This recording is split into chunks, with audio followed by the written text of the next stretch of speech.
You can build funnels alone, but here's the cost. What if you completed your funnel and your funnel actually lacks certain tools that needs to be integrated for your funnel to function at optimal level, run on complete autopilot without you being present in the transaction or basically doing most of the heavy lifting work for you.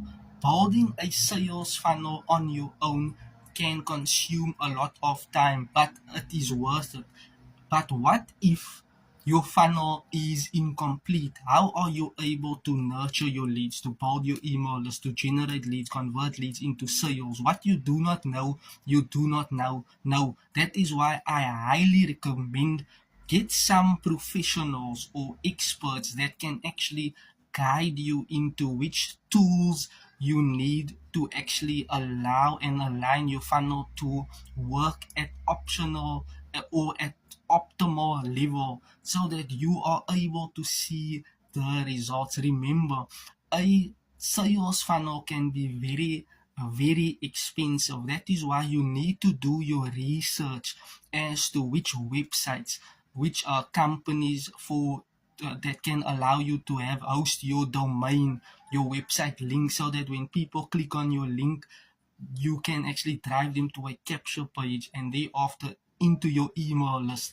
into you nurturing that leads with your email sequences. These are all the technicality parts. So I highly recommend to you get a coach that can actually teach and showcase how you can actually build a complete sales funnel that can work for you 24/7 on complete autopilot. And obviously what you need to do is document or put yourself out there in the marketplace in the hopes of attracting your ideal target avatar to you. So I hope this means something to you. I hope this resonated with you. Believe me, my first, second, and third funnel failed horribly. Why? I was operating blindly. I was too in a rush to get my sales funnel up and running. But these things does take time for you to build, and the rewards are extraordinarily great. So thank you and you're welcome.